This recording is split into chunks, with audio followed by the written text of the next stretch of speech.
I'm Edie Lush, and I'm inside the Hub Culture Davos studio. What do you think of my studio? Do you like it? I love it. Good. That was the right answer. Okay.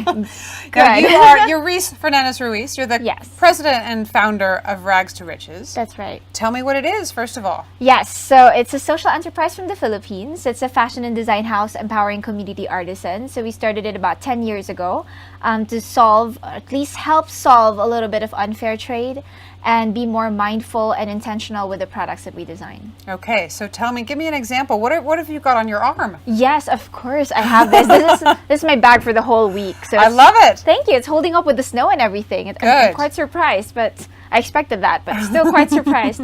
So this is one of the bags that the artisans are making in the Philippines. They would weave and embroider, and we partner also with indigenous communities who would weave the other parts of it. So it's a symbol of hope for them and for the future and for things to come. So how does that make a difference for their lives? Tell me a story about somebody that you've employed whose life has changed as a result of this. Actually, there are lots, but maybe I could give like one specific example. There is one of our artisans, her name is Marge, and she used to weave foot rugs out of fabric and would only earn about 20 cents a day for a whole day's work. So when we were starting, that really got us. I think you start a lot of things because either you're passionate about them or you really want to change them. So when we saw that situation, we thought that we should do something about it and partner with artisans like Marge. So 10 years later, Marge is now one of our store ambassadors, brand ambassadors, if you will. And she talks about the brand in our stores. Her life has improved so much. She's able to send her kids to school. And a lot of our artisans have similar stories. So we're very proud of that. But one of the things that we're most proud of is that 100% of our artisans now have a bank accounts. So if you're familiar at all with the Philippines, more than 80% of the people are unbanked. Okay. So that is a huge deal. That means they have surplus to save for the future. And for most of them, they have something with their names on it. And believe it or not, for a lot of people, they don't really have a lot of things with their names on it. And this, for a lot of them, is the first one. That's an amazing way to put it, actually. I haven't put something with your name on it. Yes. We take it for granted all the time, like this card or whatever, or birth certificates even. But a lot of people in the world don't even have that.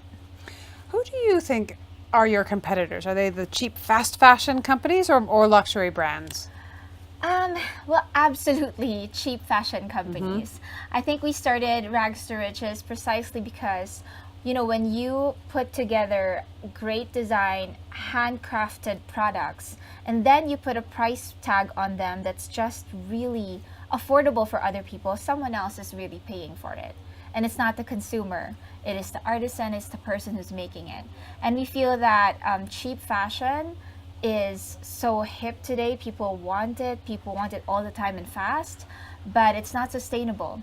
It's not going to make the world a better place, so to speak. It will produce more waste, it will produce more inequality, and we feel that that is not a good future to live in. So given that most of the demand for these fast fashion products is coming from the US, from Canada, from the West, other rich Western countries, sorry, can we make the system more sustainable just by making better products available? Or do we actually actively need to reduce the incentives to waste by taxing carbon? Yeah. Well, we definitely have to do both. But I think there is also a danger with just trying to incentivize people to not waste or actually taxing it, because some people will just really pay for it and they're like, yeah, okay, I'm good. An example as well is in the Philippines, we used to use like really scrap fabric, and some companies said, okay, it's okay for us to waste because somebody else is going to get it anyway. Right. Yeah, so we feel that, you know, if you design products from the onset with the environment in mind, with people in mind, with the whole product life cycle in mind, then you don't have to think so much about it becoming waste because you've thought about it from the beginning. So we feel that that's a more sustainable way to go about things. Reese, thank you very much for stopping by the Hub Culture Thank you for having me. Studio. And I'm Edie Lush.